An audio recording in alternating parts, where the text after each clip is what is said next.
Hello friends, welcome to our YouTube channel Thai BL series the heart killers की episode 1 के part 2 में आपका स्वागत है। इस पार्ट के स्टार्टिंग में कैन को दिखाया जाता है जो कि early in the morning heart burger के रेस्टोरेंट पे पहुंच जाता है। उस रेस्टोरेंट के अंदर बिजॉन साफ सफाई कर रहा होता है, तभी कैन जो होता है वो इंटर करता है। उसके इंटर करते ही डोरबेल बजती है और बिजॉन पीछे मुड़कर उसको वेलकम करता है, लेकिन उसका चेहरा देखते ही वो बहुत ज़्यादा शॉक हो जाता है। वो अपने कल रात के सभी कांडों को याद करता है और हमें उस रात का सीन दिखाया जाता है जहाँ पे बिजॉन अपने कपड़े पहनता है और कहता है कि सब कुछ बहुत ज़्यादा अमेजिंग था, लेकिन कितने शर्म की बात है कि हम लोग दोबारा एक दूसरे से कभी नहीं मिल पाएंगे। फिर हमें प्रेजेंट का सीन दिखाया जाता है जहाँ पे कैन उसे कहता है कि तो इसका मतलब ये है कि तुम यहाँ पर काम करते हो। तो पहले तो बिजॉन स्माइल करके कहता है कि हाँ, फिर वो सीरियस वॉइस में बोलता है कि हाँ, मैं यहाँ पर काम करता हूँ और ये जगह मेरी ही है। तो यहाँ पे कैन कहता है कि मैं शायद अब तक का सबसे लकीस्ट इंसान हूँ जो तुमसे दोबारा मिल पाया हूँ।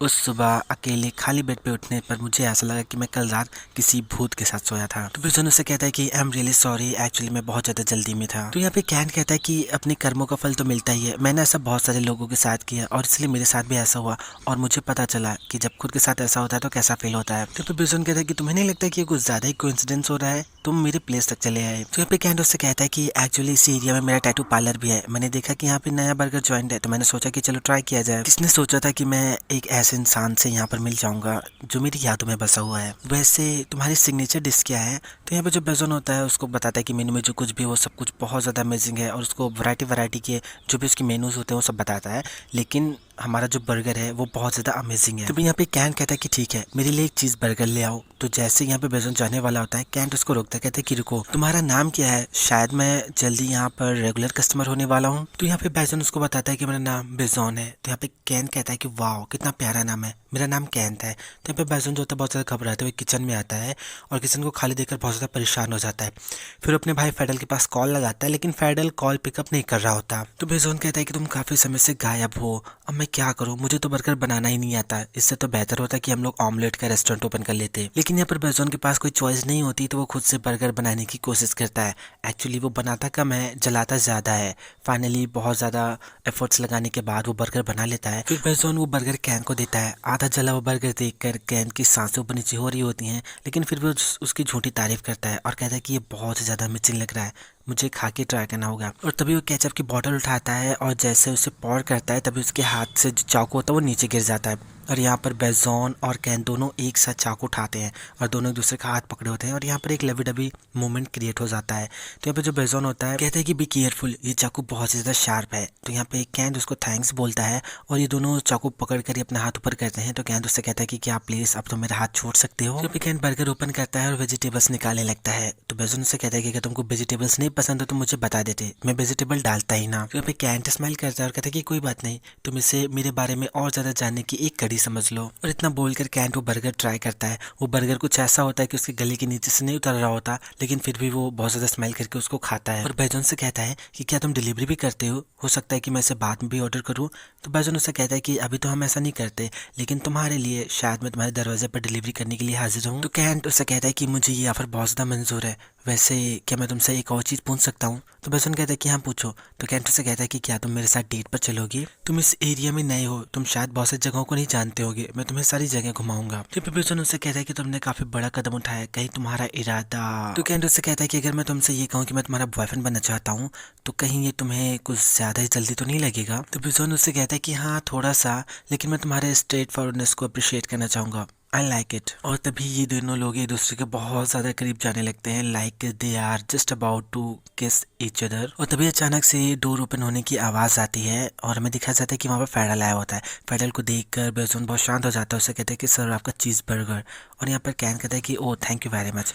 फेडल एक ही पल में समझ जाता है कि वहाँ पर क्या हो रहा है और वो कैन को घूर घूर के देख रहा होता है। कैंट वो जला हुआ बर्गर उठाता है और ना चाहते हुए उसे पूरा खाना पड़ता है क्योंकि उसे पुलिस वाले की बात माननी पड़ेगी। नेक्स्ट सीन हमें कुछ समय बाद का दिखाया जाता है जहाँ पे बिजॉन अपने भाई से कहता है कि उसको लेकर चिंता करने की कोई बात नहीं है, मैंने उसको पहले से चेक किया हुआ है। तो फेडल उससे कहता है कि तुम इतना ज़्यादा श्योर कैसे हो सकते हो, क्या तुमने उसका हाउस होल्ड रजिस्ट्रेशन चेक किया है और मुझे ये बताओ कि अभी तुम दोनों लोग इतना ज़्यादा क्लोज कैसे थे? तो बिजॉन उससे कहते हैं कि हाँ बिल्कुल मैंने उसे चेक किया हुआ है, अंदर से भी बाहर से भी और कुछ पोजीशंस तो बहुत ही ज़्यादा अमेजिंग थे। तो फेडरल उससे कहता है कि तुम सिर्फ एक बार उसके साथ सोए हो और तुम उसको यहाँ पर आने दे रहे हो, तुम्हें पता है ना कि ये जगह हमारे लिए कितना ज़्यादा इंपॉर्टेंट है। बिजन उससे कहता है कि इससे बस कोइंसिडेंट था, उसका टैटू पार्लर ही पास में ही है। बिजन की बात सुनकर फेडरल गुस्सा हो जाता है और उसको गाली देता है और उससे कहता है कि अगर तुमको बाहर नहीं ले जाना चाहता तो देखो तुम्हारा ये आधा जला हुआ क्रैम्प वो खाने के लिए फोर्स नहीं करता खुद को। ये सब सुनकर बिजन बहुत ज़्यादा स्माइल कर रहा होता है, कहता है कि क्या वो मुझे बाहर ले जाना चाहता है, ऐसा नहीं हो सकता। ये क्या तुम्हें भी ऐसा ही लगता है? उसको लगता है कि ये सच में उससे प्यार भर करता है, लेकिन उसको क्या पता कि कैंट ये सब पुलिस वाले के कहने पर कर रहा है। तो यहाँ पे फेडरल से कहता है कि मेरी बात ध्यान से सुनो, हमारे प्रोफेशन में किसी पर भी भरोसा मत करो। अगर कोई तुम्हें अप्रोच कर रहा है तो इसका मतलब ये है कि वो सच में तुमसे कुछ चाहता है और इसीलिए उनका शिकार मत बनो। तभी बिजन उससे कहता है कि तुम्हें पता है कि तुम कुछ ज़्यादा ही सोचते हो, ऐसा कुछ भी नहीं है। और फिर यहाँ पर वो कैंट के ख्याल में खोया रहता है। उसको लगता है कि अब उसको उसकी लव लाइफ स्टार्ट होने वाली दुनिया भर का। नेक्स्ट सीन में फेडरल को स्टाइल के गैराज में दिखाया जाता है जहाँ पे वो अपनी गाड़ी बहुत अच्छे से चेक कर रहा होता है। तो स्टाइल उससे कहता है कि इतना ज़्यादा चेक करने की ज़रूरत नहीं है, मैं हमेशा ही बहुत अच्छा काम करता हूँ। मैं तुम्हें इस चीज़ की गारंटी दे सकता हूँ कि ये नए जितनी अच्छी है, एक्चुअली नए से भी ज़्यादा अच्छी है। वैसे तुम्हारे लिए मैंने इसके कुछ पार्ट्स भी चेंज कर दिए हैं। ये सुनकर फेडरल गुस्सा हो जाता है और कहता है कि तुमने ऐसा क्यों किया, मुझे पुराने वाले ज़्यादा पसंद है, क्या मैंने तुमसे ऐसा करने के लिए कहा था? तो यहाँ पे स्टाइल कहता है कि क्या मैंने तुम्हारा अच्छा किया और तुमको उससे भी प्रॉब्लम है? तो फेडरल से कहता है कि ठीक है, अब मुझे मेरी गाड़ी की चाबी दो।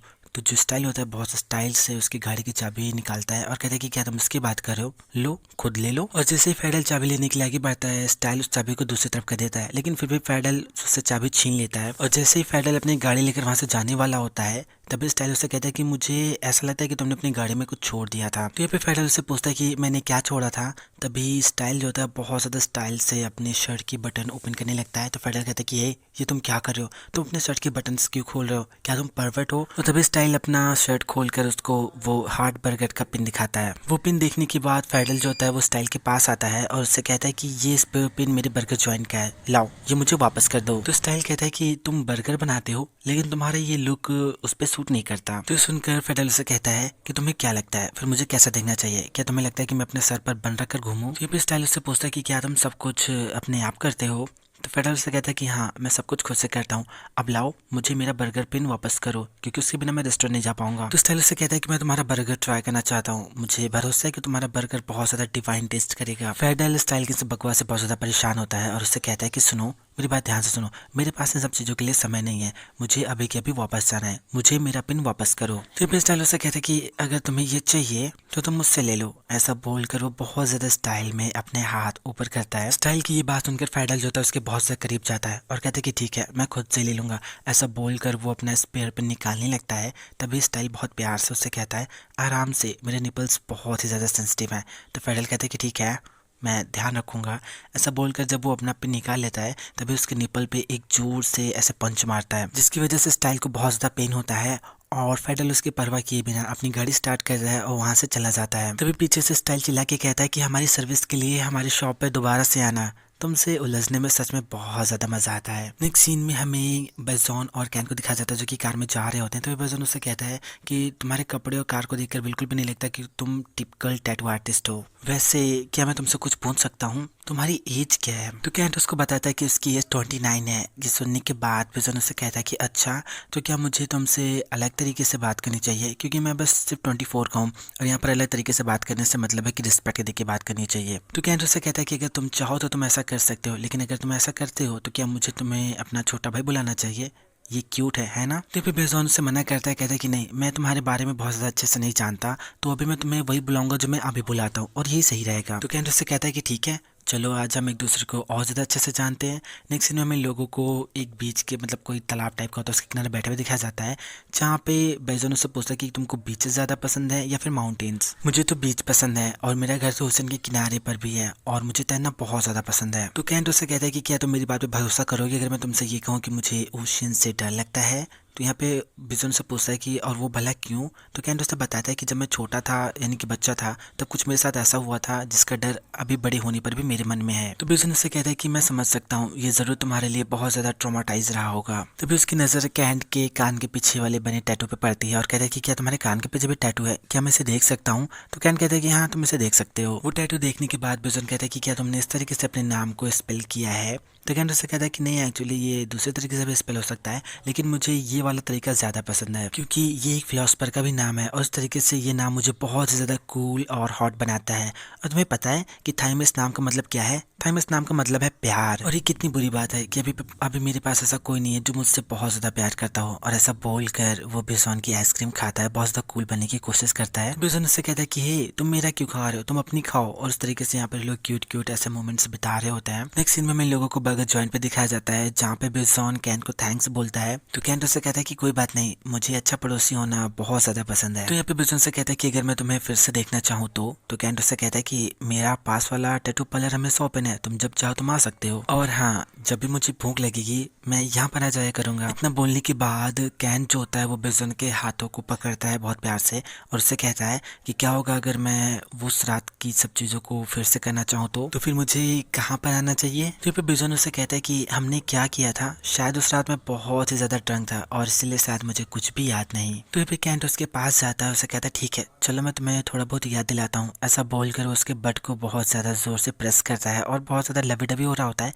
तभी वहाँ पे फेडल आ जाता है और चिल्ला के कहता है कि ये सब यहाँ पर क्या हो रहा है। फेडल को देखते ही दोनों लोग अलग हो जाते हैं। तभी बिजॉन से कहता है कि नहीं यहाँ पर कुछ भी नहीं हो रहा है, एक्चुअली कैंट मुझे आसपास घुमाने लेकर गया था, मैंने तुम्हें बताया था ना कि इसका पार्लर ही पास में है। तभी फेडल सारा सामान बिजॉन को दे देता है, कहता है कि ये लो और ये सब कुछ ले जाकर फ्रिज में अंदर रख दो। तो फिर बिजॉन कहता है कि तुम ये सब खुद से क्यों नहीं कर लेते, अरे सब बोलता है और फिर वो कैंट को बाय बोलकर अंदर जाने वाला होता है। लेकिन तभी उसको अपने भाई पे शक होता है, तो वो फेडल से कहता है कि फेडल तुम भी अंदर चलो। तो फेडल से कहता है कि तुम अंदर चलो मैं आता हूँ। तभी यहाँ पे बिजॉन अपने भाई को समझाने की कोशिश करता है, लेकिन फेडल उसको डांट कर अंदर भेज देता है, कहता है कि मैंने कहा अंदर जाओ तो मतलब अंदर जाओ। बिजॉन के जाते ही कैन भी वहां से जाने लगता है फेडल को बाय बोलकर, लेकिन तभी फेडल जो होता है वो कैन को रोकता है बहुत ही ज्यादा गुस्से में। कुछ भी कहो लेकिन फेडल सच में बहुत ही ज्यादा हॉट है। तभी फेडल कैन से पूछता है कि क्या तुम मेरे छोटे भाई को पटाने की कोशिश कर रहे हो? तो फिर कैन कहता है कि हाँ, क्यों, क्या ऐसा करना अलाउ नहीं है? तो फिर फेडल कहता है कि क्यों, तुम ऐसा क्यों कर रहे हो, तुम पहले उसके साथ सो चुके हो और मुझे लगता है कि तुम्हारे इतना काफी होना चाहिए, क्योंकि मेरे भाई को कोई भी बॉयफ्रेंड की जरूरत नहीं है। तो कैंट उससे कहता है लेकिन उसे देखकर तो ऐसा नहीं लगता, ऐसा लगता है कि वो मुझे चाहता है। तो फेडल से कहता है कि तुम खुद में कुछ ज्यादा ही कॉन्फिडेंट हो। तो कैंट कहता है कि हाँ थोड़ा बहुत। तो फेडल उसे कहता है शायद मेरा भाई तुम्हें पसंद करता हो लेकिन मैं तुम्हें पसंद नहीं करता, और इसीलिए अगर तुम्हें वो चाहिए तो तुम्हें मेरा सामना करना पड़ेगा। इतना बोलकर फेडल अंदर चला जाता है और कैंट वहां पर खड़ा होकर परेशान हो रहा था कि अब वो क्या करे, क्योंकि ये काम तो उसे करना ही होगा, नहीं तो पुलिस उसे नहीं छोड़ेगी। नेक्स्ट सीन में कैंट को दिखाया जाता है जो कि पुलिस ऑफिसर से बात कर रहा होता है और कहता है कि मुझे किसी भी तरह की लीड नहीं मिली। तो पुलिस ऑफिसर से कहता है कि तुम इतनी जल्दी निराश क्यों हो रहे हो, तुम्हें और ज्यादा ट्राई करना चाहिए, और हाँ तुम्हें ये काम जल्द से जल्द खत्म करना होगा इससे पहले कि वो लोग किसी और का खून कर दें। तो पे कैन कहता है कि मुझे ऐसा लगता है कि अब मुझे अपने कदम पीछे ले लेना चाहिए वरना मुझे बहुत देर हो जाएगी। तो पुलिस वालों से कहता है कि देखो मेरी बात ध्यान से सुनो, तुम अपने और अपने छोटे भाई के फ्यूचर पर ध्यान दो, मुझे पता है कि तुम ये कर लोगे क्योंकि तुम काफी स्मार्ट हो। तो यहाँ पे कैन कहता है ठीक है मैं कोशिश करता हूँ, ऐसा बोलकर वो फोन कट करता है। तभी उसके दरवाजे पर जो हमारा पहला बिजॉन होता है वो बर्गर लेकर आ जाता है। बिजॉन बहुत ज्यादा स्माइल करके कैन को देखता है और कहता है कि क्या तुम्हारी शॉप बंद हो गई? हाँ, लेकिन तुम्हें देख के ऐसा लगता है कि तुम रेस्ट करने से ज्यादा स्पेशल हो और तुम्हारे लिए मैं पूरी रात इस प्लेस को ओपन रखूंगा। तो ये पे बिजनेस से कहता है कि मैं बस तुम्हें यहाँ पर ये बर्गर देने आया था, क्योंकि उस दिन जो तुमने खाया था, जो मैंने तुम्हारे लिए बनाया था, मैंने ठीक से नहीं बनाया था और ये वाला बर्गर फेडल ने बनाया है, ये सच में बहुत ही ज्यादा टेस्टी है, तुम इसे ट्राई करो। तो यहाँ पे जो कैंट होता है उस बर्गर को ध्यान से देखता है और कहता है कि कहीं उसने इसमें जहर तो नहीं मिलाया मुझे मारने के लिए? तो बिजनेस से कहता है कि नहीं ऐसा नहीं है, फेडल को नहीं पता कि ये बर्गर तुम्हारे लिए है, और हाँ तुम चिंता मत करो इसमें वेजिटेबल्स भी नहीं है। तभी यहाँ पे कैंट उस बर्गर को ट्राई करता है और कहता है कि वाओ ये तो तुम्हारे उस दिन बनाए हुए बर्गर से तो ज्यादा टेस्टी है। तभी बिजन उसे घूर कर देखता है तो कैंट कहता है कि अगर मैं शैतान की बात करूँ तो शैतानियत में तुम दोनों में कोई भी डिफरेंस नहीं है, but there is a lot of difference between you, तुम दोनों की सोच बाकी की चीज़ें एक जैसी नहीं है। और अगर मैं ऑनेस्टली बात करूं तो तुम दोनों एक दूसरे के भाई भी नहीं लगते, क्योंकि तुम दोनों के चेहरे बहुत ही ज़्यादा अलग हैं। तो बिजनेस से कहता है कि हम भाई हैं, हमारी माँ तो एक है लेकिन हमारे डैड अलग हैं, तो इसमें कोई भी अजीब बात नहीं है अगर हम दोनों एक जैसे नहीं दिखते तो। तभी कैंट उससे कहता है कि क्या फेडल तुम्हारे सभी बॉयफ्रेंड से नफरत करता है? बिजनेस उससे कहता है कि ये मुझे नहीं पता, क्योंकि इससे पहले मेरा कभी कोई बॉयफ्रेंड ही नहीं रहा है। तभी कैंट उससे कहता है कि ओह क्या सच में तुम चाहते हो कि मैं इस बात पे भरोसा करूं कि तुम्हारा कभी कोई बॉयफ्रेंड ही नहीं रहा है? बिजन यहाँ पे कहता है कि हाँ बिल्कुल, मेरा कभी भी किसी के साथ बहुत ज्यादा सीरियस वाला ऐसा कुछ नहीं रहा है, लेकिन जिन लोगों के साथ मैं हैंग आउट करता हूँ वो तुम्हारी तरह थे और सच में मैंने उनकी कंपनी बहुत ही ज्यादा एंजॉय की। तभी कैन बहुत प्यार से बिजन से कहता है कि तुम क्या चाहते हो कि मैं ऐसा क्या करूँ कि मैं वो पहला लड़का बन जाऊँ जो तुम्हें अपना बना ले, जो तुम्हें अपने साथ ले जाए। बिजन उससे कहता है कि फेडल से जीत जाओ, तो कैंट उससे कहता है कि और मुझे इसकी शुरुआत कैसे करनी चाहिए। तो बेबी उनसे कहता है कि इम्पॉसिबल है, फेडल किसी पर भी जल्दी से भरोसा नहीं करता, वो किसी से प्यार नहीं करता, उसका कोई दोस्त नहीं है और इसीलिए जब तक वो सिंगल है मैं भी सिंगल ही रहूंगा। तभी कैंट उससे कहता है कि मैंने जो सुना उसका मतलब ये है कि अगर तुम्हारे भाई का कोई होगा तो ये पॉसिबल है कि हम दोनों एक दूसरे के हो जाएं। तो विजन यहाँ पे कहता है कि हाँ शायद, मुझे तो ऐसा लगता है, लेकिन जो भी उसे अपना बनाएगा, उसे अपने साथ लेकर जाएगा, वो सच में उसी के जितना पागल और उसी के जितना बोल्ड होना चाहिए। तो फिर कैंट उससे कहता है कि क्या होगा अगर मैं तुमसे ये कहूँ कि मैं बिल्कुल जैसा तुमने बताया उस तरीके के एक इंसान को जानता हूँ। तो विजन उससे कहता है कि क्या तुम किसी से ये कहने वाले हो कि वो मेरे भाई को पटाए। तो कैंट उससे कहता है कि हम दोनों एक दूसरे के हो जाएं, इसके लिए मैं कुछ भी करूंगा। कैंट की ये बात सुनकर विजन बहुत ज़्यादा स्माइल करता है, उसके बहुत ज़्यादा करीब जाता है और जैसे उसे किस करने वाला होता है कैंट उसके मुंह में बर्गर ठूंस देता है और अभी विजन बर्गर खा रहा होता है और तभी सडनली उसका छोटा भाई बेब वहाँ पे आ जाता है और अपने भाई को ऐसे देख लेता है और कहता है कि आई एम सॉरी कैंट। तो अभी कैंट अपने भाई को अंदर आने के लिए बोलता है और उससे कहता है कि कैंट ये बिजॉन है, बिजॉन ये मेरा छोटा भाई बेब है। तभी यहाँ पर बेब और बिजॉन एक दूसरे को हेलो बोलते हैं और यहाँ पर जो बेब होता है वो कहता है कि मुझे इग्नोर करो, मैं बस यहाँ पर अपनी बुक्स लेने आया हूँ। और अपनी बुक्स लेने के बाद बेब जो होता है वो वहाँ से चला जाता है। नेक्स्ट सीन हमें बर्गर ज्वाइन कर दिखाया जाता है जहाँ पे जो फेडल होता है वो बर्गर बना रहा होता है और वहीं पर कैंट और स्टाइल खड़े होते हैं। तो यहाँ पर जो स्टाइल होता है कहता है कि क्या तुम चाहते हो कि मैं इस इंसान को पटाऊं? तुम्हें पता है ये कौन सा इंसान है? ये वही इंसान है जिसका उस रात मैंने एक्सीडेंट किया था और तुम्हें पता है ये इंसान बहुत ही ज्यादा खड़ूस और बेकार है। ये सुनकर कैंट बहुत ज्यादा शौक होता है, कहते हैं कि क्या तुमने इसका एक्सीडेंट किया था? तो स्टाइल कहता है कि हाँ मैंने इसका एक्सीडेंट किया था, क्या ये तुम्हारे क्रश का भाई है? तो यहाँ पे कैंट कहता है कि हाँ और ये मेरे रास्ते में आ रहा है और अभी तुम्हें मेरी मदद करनी होगी क्योंकि तुम्हें पता है ना कि मैं यूजुअली हर एक इंसान के लिए ऐसा फील नहीं करता। तो ये पे स्टाइल कहता है कि नहीं मैं ऐसा नहीं कर सकता, मैं अपना समय बर्बाद नहीं करना चाहता। तुम्हें पता है ये एक पागल कुत्ते के जैसा, ये बहुत ही बेकार इंसान है, ये मुझे काट लेगा तो मुझे रैबिस हो जाएगा और इसलिए मैं इसके पास नहीं जा रहा, मैं ये नहीं कर सकता, अब मैं यहाँ से जा रहा हूँ। ऐसा बोलकर वो जाने वाला होता है। तो यहाँ पे कैंट जो होता है वो स्टाइल का हाथ पकड़कर उसको रोकता है, कहता है कि रुक जाओ, मुझे तुम्हारी मतलब तुम्हें मेरी मदद करने के लिए मुझे तुम्हारे लिए क्या करना चाहिए? क्या मुझे तुम्हें पैसे देना चाहिए? तो यहाँ पे स्टाइल कहता है कि बिल्कुल भी नहीं, मेरे जैसे इंसान को खरीदा नहीं जा सकता तब तक। तो यहाँ पे कैंट कहता है कि तब तक वो। तो स्टाइल उसे कहता है कि तुम मुझे अपनी डैड की कार दे दो। ये सुनकर कैंट सोच में पड़ जाता है और स्टाइल को गाली देता है, कहता है कि ये मेरी मजबूरी का फायदा उठा रहा है। तो यहाँ पे जो स्टाइल होता है वो उससे कहता है अगर तुम्हें मेरी बात मंजूर है तो चलो डील करते हैं। तभी यहाँ पे कुछ सोचने के बाद कैंट कहता है ठीक है मुझे मंजूर है, लेकिन एक शर्त पर, तुम्हें उसे सर से लेकर पैर तक अपने प्यार में डुबोना होगा। तो स्टाइल कहता है कि सीरियसली क्या तुम इसे लेकर बहुत ज्यादा श्योर हो? क्योंकि जहाँ तक मुझे पता है वो गाड़ी तो तुम्हारे लिए खजाने की जैसी थी। तो कैंट उससे कहता है कि अगर तुम उसे मेरे रास्ते से हटा देते हो तो ये मेरे लिए फायदे का सौदा है। कैंट की बात सुनने के बाद स्टाइल बहुत ज्यादा स्माइल करता है और फेडल को घूर घूर के देखता है और कहता है कि मैं ऐसा करूंगा इसलिए नहीं क्योंकि मुझे कार चाहिए, बल्कि इसलिए क्योंकि इसके जैसे इंसान को तो फिर मेरे जैसा इंसान सहन कर सकता है और सिर्फ इसे मैं ही काबू कर सकता हूँ। और फिर यहाँ पर ये दोनों लोग इसे लेकर डील करते हैं। नेक्स्ट सीन हमें नाइट का दिखाया जाता है जहाँ पे हमें दिखाया जाता है कि सारे कस्टमर चले जाते हैं और जो फेडल होता है अपने रेस्टोरेंट की साफ सफाई कर रहा होता है। तभी टेबल से एक नाइफ नीचे गिर जाती है और वो नाइफ उठाने लगता है और तभी दरवाजे पर किसी की आने की एंट्री होती है। तो फेडल बिना देखी कहता है कि हमारी दुकान बंद हो चुकी है, सो अब आपको कुछ नहीं मिल सकता। तो यहाँ पे स्टाइल उससे कहता है कि इतनी जल्दी नहीं, अभी तक तो मैंने अपना ऑर्डर भी नहीं दिया। स्टाइल को यहाँ पर देखकर फेडल बहुत ज्यादा शॉक हो जाता है और उससे पूछता है कि तुम्हें यहाँ का एड्रेस कैसे मिला, तुम यहाँ तक कैसे पहुंचे? तो यहाँ पे स्टाइल उससे कहता है कि अगर मुझे कुछ चाहिए तो कुछ भी मेरी पहुंच से परे नहीं है। ऐसा बोलकर वो वहाँ के आर्किटेक्चर को देखने लगता है और उसको वहाँ का इंफ्रास्ट्रक्चर बहुत ही ज्यादा पसंद आता है। और फिर वो फेडल से कहता है कि तुम मुझे एक्सचेंज में बर्गर क्यों नहीं देते? तो फेडल उससे कहता है कि किस चीज के बदले में तुमको बर्गर दूं? तो स्टाइल उससे कहता है कि मैंने जो तुम्हारी गाड़ी रिपेयर की है उसी के बदले। तो ये पे फेडल उससे कहता है कि तुमको नहीं लगता कि तुम कुछ ज्यादा ही बेशरम हो? तुमने मेरी गाड़ी ठोकी और अब तुम चाहते हो कि मैं तुम्हें मुफ्त का खाना खिलाऊं? तो स्टाइल उससे कहता है कि जनरस होने में कैसी प्रॉब्लम है? तो फेडल उससे कहता है कि मेरे किचन क्लोज हो चुका है। तो स्टाइल उससे कहता है कि ठीक है फिर मुझे बियर चाहिए, बियर के लिए तो अभी काफी समय है ना? तो फेडल उससे कहता है कि अगर तुमको ड्रिंक चाहिए तो तुम बार में जाओ। तो यहाँ पे स्टाइल मना करता है और फेडल के बहुत ज्यादा करीब जाते हुए कहता है कि तुम्हें नहीं लगता कि ये जगह कुछ ज्यादा ही सेम है? यहाँ पर बहुत ही बेहतरीन गाना भी है और अच्छी ड्रिंक के साथ, अच्छे टेस्ट के साथ एक अच्छा ऑनर भी है। स्टाइल की सारी बातें सुनकर फेडल का दिमाग खराब हो रहा होता है। तो वह स्टाइल जो होता है वो बेंच पे जाके बैठता है और उसको एक कैन बियर के लिए ऑर्डर देता है। तभी फेडल हाथ में चाकू लिए हुए बहुत ही ज्यादा गुस्से में स्टाइल के पास जाता है और कुछ देर सोचता है। वो सोचता है कि यहाँ पे इसको मारना अच्छा नहीं है और इसलिए फिर अपना गुस्सा थूक कर उसके लिए बियर की क्लासेस लेकर आता है।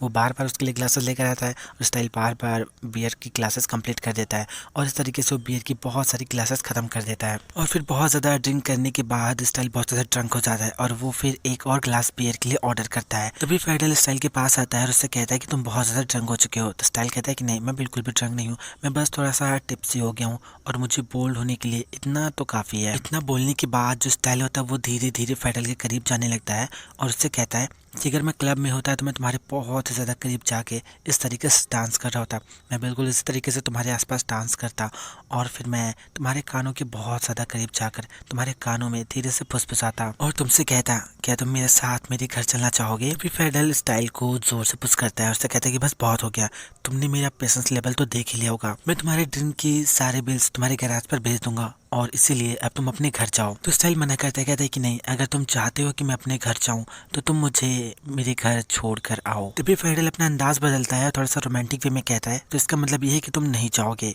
तो स्टाइल उससे कहता है कि नहीं, मैं नहीं चाहूँगा। तो फेडरल कहता है ठीक है, अब तुमने ये चूज़ किया है तो तुम्हारी मर्जी। ऐसा बोलकर वो उसके बहुत ज़्यादा करीब जाता है और उससे कहता है, क्या तुम अभी भी घर नहीं जाओगे। तो स्टाइल मना करता है, कहता है कि नहीं, मैं नहीं जाऊँगा। तो यहाँ पे फेडरल उसको थोड़ा सा ऐसे फिजिकली बहुत ज़्यादा टच करता है और उससे कहता है, ठीक है, अगर तुम नहीं चाहोगे तो फिर मैं तुम्हें तुम्हारे घर छोड़ कर आऊँगा। ऐसा बोलकर वो जल्दी से उसके दोनों पैर पकड़ लेता है और उसको बहुत ज़्यादा घसीटता हुआ अपने रेस्टोरेंट से बाहर लेके जाने लगता है। यहाँ पे स्टाइल चिल्ला रहा होता है कि नहीं, तुम मेरे साथ ऐसा नहीं कर सकते, मुझे छोड़ो, मैं तुम्हारा कस्टमर हूँ, तुम मेरे साथ ऐसा नहीं कर सकते। लेकिन फेडरल पर उसके किसी भी बात का फ़र्क नहीं पड़ रहा होता। वो एकदम हार्टलेस और बहुत ज़्यादा रूड पर्सन की तरह उसको घसीटता हुआ अपने रेस्टोरेंट से बाहर फेंक देता है और फिर अंदर से अपने रेस्टोरेंट का दरवाज़ा लॉक कर देता है। स्टाइल बाहर से दरवाज़ा बहुत ज़्यादा पीटता है कि खोलो दरवाज़ा खोलो, तुम मेरे साथ ऐसा नहीं कर सकते, मैं तुम्हारा कस्टमर हूँ। लेकिन यहाँ पर फेडरल पर जो होता है स्टाइल की किसी बात को फ़र्क नहीं पड़ता और वो अपना काम करने लगता है। तभी स्टाइल जो होता है गुस्से में चिल्लाता है और उससे कहता है कि मैं तुमको देख लूँगा, अब मैं तुमको अपना बना के दिखाऊंगा। ऐसा बोलते हैं और बहुत ज़्यादा गुस्से में होता है और फिर गुस्से में वहाँ से चला जाता है। और तभी जब फेडरल अंदर आता है तभी उसको स्टाइल के गिरा हुआ वॉलेट मिलता है। वो उसका वॉलेट उठाता है और उसमें से उसका आईडी निकालता है। उसका आईडी के बेसिस पे वो इंटरनेट पे उसकी डिटेल्स चेक करता है और उसकी बहुत सारी पिक्चर्स देखता है और एक पिक्चर देख के वो बहुत ज़्यादा शॉक हो जाता है। उस पिक्चर में स्टाइल अपने बेस्ट फ्रेंड कैन के साथ होता है। कैन और स्टाइल को एक दूसरे के साथ देखकर फेडरल बहुत ही ज़्यादा परेशान हो जाता है। उसको समझ में नहीं आता कि वो क्या करे और फिर वो कहता है, तो इसका मतलब ये है कि ये दोनों दोस्त हैं। और यहाँ पर फेडरल को एक साजिश की बू आती है। सो फ्रेंड्स, ये एपिसोड यहीं पे खत्म होता है। अगर आपको वीडियो पसंद आए तो लाइक कीजिए, हमारे चैनल को सब्सक्राइब करें, हमें कमेंट करके ज़रूर बताएं कि आपको वीडियो कैसा लगा। मुझे भी इसके नेक्स्ट एपिसोड का बहुत ज़्यादा बेसब्री से इंतजार है। लेट्स सी कि अब फेडरल आगे क्या करेगा और स्टाइल क्या करता है फेडरल को पटाने के लिए।